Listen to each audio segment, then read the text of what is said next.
ছোট্ট মিনি ব্লকে দেখিয়েছিলাম ওল ছোট ছোট করে কেটে সেদ্ধ বসিয়েছি।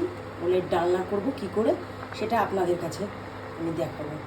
ফুলকচুর জন্যে ডালনার জন্য এরকম ছোট ছোট দুটো আলু আমি কেটে নিয়েছি পিস পিস করে, ছোট ছোট করে টুকরো করে।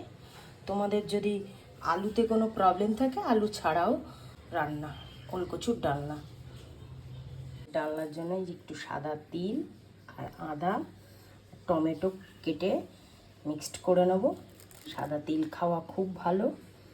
একটু মশলার জন্য নিরামিষে আদা বাটা, কাঁচা লঙ্কা, টমেটো দিয়ে ওল করব। আদা, কাঁচা লঙ্কা, সাদা তিল জলে দিয়ে ভিজিয়ে রেখেছি, এবার বেটে নেব টমেটো দিয়ে। ওলটা জলে থেকে ঝুড়িতে ঢেলে রাখলাম, জলটা ঝরে যাবে। তেল গরম হোক হলে জিরে ফোড়ন দিয়ে দেবো। তেল গরম হয়ে গেছে, জিরে দিয়ে দিয়েছি। এই যে একটু গোটা গরম মশলা দিচ্ছি, দারচিনি, দুটো এলাচ, একটা লবঙ্গ, এই কেটে রাখা আলুটা আমি আর সেদ্ধ করিনি, লাল লাল করে ভেজে নেবো বলে। এর মধ্যে একটু নুন দিয়ে দিচ্ছি আলু ভাজার জন্য,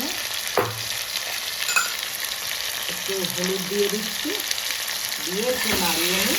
আলুটা লাল করে ভেজে নেব। আলু সেদ্ধও করে নিতে পারো, আমি একটু ভেজে নেব। লাল করে ভেজে নিয়ে রান্নাটা করব। লাল হয়ে গেছে আলুগুলো, এবার আমি ওল যে সেদ্ধ করা ছিল সেটা দিয়ে দেবো। দিয়ে দিয়েছি, একটু নাড়িয়ে নিই। একে একে এবার একটা করে মশলা দেবো।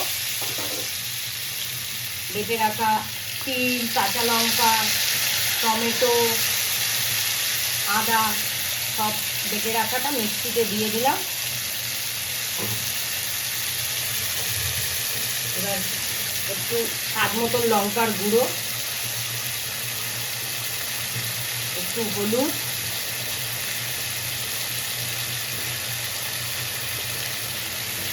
স্বাদ মতন নুন দিয়ে এবার কষে নিতে হবে একটু সময় নিয়ে। আস্তে আস্তে কষে নিলাম, কষছি আস্তে আস্তে। মাপ মতন যদি তেল লাগে আবার একটু তেল দিতে পারো, যার যেরকম তেল মশলা লাগবে সে সেরকম দিয়ে দেবে। কষে নিয়েছি, কষে নেওয়ার পর একটা বাটিতে গরম জল করে রেখেছিলাম, এবার জলটা ঢেলে দেবো। এবার আস্তে আস্তে সেদ্ধ হয়ে যাবে। সেদ্ধ হয়ে যাওয়ার পর আমি দেখে নেব, খুন্তি দিয়ে সেদ্ধ হয়ে গেছে, তবে নামিয়ে দেবো। এখন জল দিয়ে দিলাম, কষানোর পর একটু মিষ্টি চিনি দিয়ে দেবো সামান্য, যার যেরকম লাগবে সে সেরকম মতন মিষ্টি দেবেন। যাদের মিষ্টি খাওয়া পারেন তারা মিষ্টি নাও দিতে পারে। সেদ্ধ হয়ে গেলে হাত দিয়ে খুন্তি দিয়ে দেখে ওলটা সেদ্ধ হয়ে গেছে নাকি ওল আর আলু, তারপরে নামিয়ে দেবে। ওলের ডালনা এই যে সেদ্ধ হয়ে গেছে। নামানোর আগে একটু রেড কাউর ঘি দিয়ে দেবো, নামানোর আগে দিয়ে নামিয়ে নেব। ব্যাস, ওলের ডালনা কমপ্লিট।